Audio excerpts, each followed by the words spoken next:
Thank you for tuning in to what I believe is probably going to be a very important video here on InRangeTV. In 2017, I proactively demonetized InRangeTV. At that time, were advertiser supported. We were generating our money from views and clicks, just like pretty much every other YouTube channel was doing at the time. A year before we actually became a YouTube channel, we tried to stay on Full 30 wholly as a way to avoid the control mechanisms of YouTube. But the reality is YouTube is the oligarchical control of video distribution on the internet. And if you're not on YouTube, you pretty much don't exist. So at that time, we were advertiser supported, and then things started happening with demonetization and using advertising money as a control mechanism, or I should say cooling effect, on the type of content that a creator might create. I personally don't take kindly to that type of control, and back in 2017, the videos are on the channel, I deleted the AdSense account, meaning we could no longer receive money from YouTube, and I went through every video in our catalog and removed the monetization button from it myself. YouTube didn't do that. I did that because I believed in a different model, which was the model of completely crowdsourced funding. At that time, a disruptive technology hit the market, Patreon, and it allowed viewers to fund a project like InRange directly, meaning that we were not subordinate to any of YouTube's mechanisms or wills in terms of monetization, nor were we subordinate to any advertising dollars. It was strictly you watching the channel that decided whether InRange continued to live or not. Considering we're still here at the end of 2019 and moving into 2020, I would say that the success of that, or I should say the loyal support of people who believe in that message and the content we're creating here, has been humbling. And I am very happy and humbled again to be supported by viewers like you doing that. But with that said, things have gotten worse. It wasn't strictly about the advertising money and being able to actually fund or be able to pay for these projects. The things with YouTube have gotten worse, and the things with social media have gotten worse in general. They are doing things such as shadow banning or deprioritizing content or making sure that you, the viewer, don't get recommended content from certain types of content creators because they don't think that you should see it. And I would like to let you know that it's not only gun-related content that's receiving this type of control mechanism. LGBT communities hitting it, models on Instagram are being hit like this.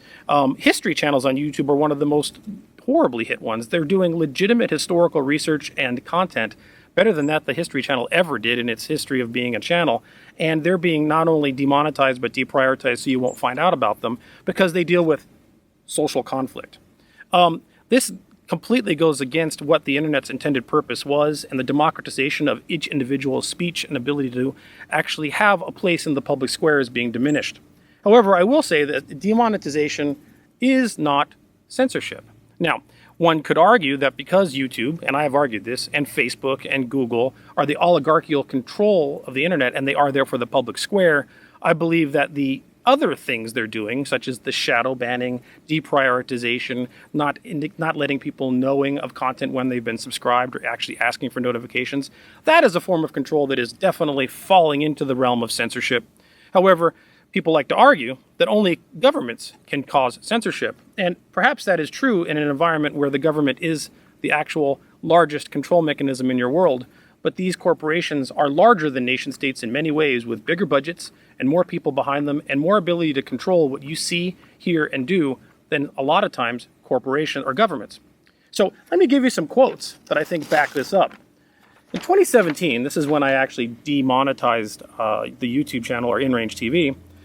Former CEO Eric Schmidt said this specifically: "We're very good at detecting what's the most relevant and what's the least relevant. It should be possible for computers to detect malicious, misleading, and incorrect information and essentially have you not see it. We're not arguing for censorship. We're arguing just take it off the page, put it somewhere else, make it harder to find." We're not arguing for censorship. We're just saying to put it somewhere else, make it harder to find. But then this year, 2019, the current YouTube CEO, Susan Wojcicki, I cannot pronounce her last name, I apologize, Susan. Here's her quote: "We reduce the spread of content that brushes right up against our policy line. Already in the US, where we made changes to recommendations earlier this year, we've seen a 50% drop in watch time to this type of content, meaning quality content has more of a chance to shine." Well, Susan, I don't think you get to dictate what quality content is. That should be up to the audience to determine what quality content is. And I don't know who made you the galateer of the ability to determine what people should or should not be allowed to see. And that goes the same for you, Eric Schmidt. Now, Let's bring this to 2019, in which Hong Kong is in full protest against the authoritarian communist regime of China. This same exact thing is applying in a different way, and I want to bring your attention to it. Check out this meme.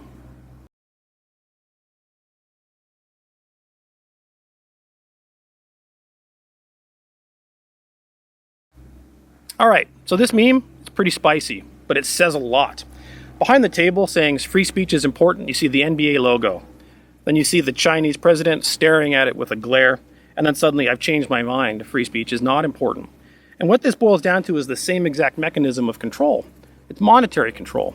Corporations, a number of American corporations, the NBA just being one example of that, Blizzard being another one, a video game creator, YouTube, I'm sure, is going to be part of this, and others, have brushed up against the ire of the Chinese authoritarian government with saying or doing things that made them feel like we were in support of a group of people trying to exert their freedom and liberty in Hong Kong. That made them say that they would pull out, meaning China, would pull out of financial contracts and endeavors with these American corporations, the NBA being one of them.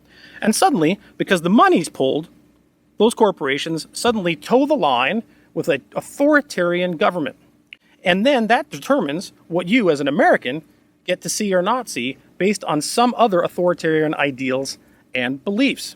This is a highly not American ideal, and this is not an American way of functioning. In fact, let me draw you to another Venn diagram here about two different types of authoritarian regimes. On the left, you have communism, and on the right, you have fascism. But you'll notice that in the center of that Venn diagram, there's a number of these that align between both of them as they are consistent with any type of authoritarian mechanism. One, they use propaganda. Well, we definitely know the media is doing that. That's the mass media is definitely part and parcel of propaganda, and I would say YouTube is by no means an exemption from that. Two, they don't support rights.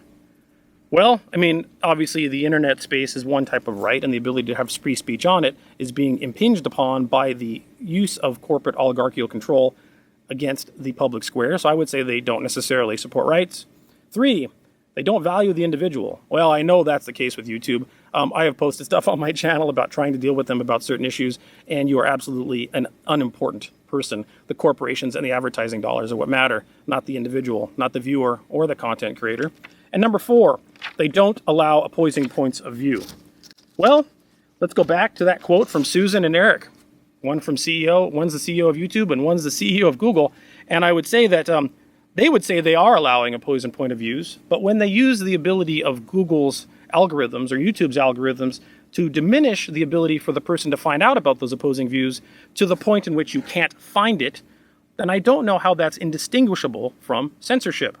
And the reason that the NBA and other corporations like Blizzard are responding to the authoritarian regime of China versus the individuals seeking their rights and freedom in Hong Kong is because they're worried about the monetary hit that will come to their corporation if they don't kowtow that authoritarian line. Well, I would say that when you see YouTube shadow banning channels like InRange or others, or deprioritizing content so that you can't see it, and the reason for that is because of corporate monetary or advertising dollars being pulled if they don't, then I have a hard time understanding the difference between the two.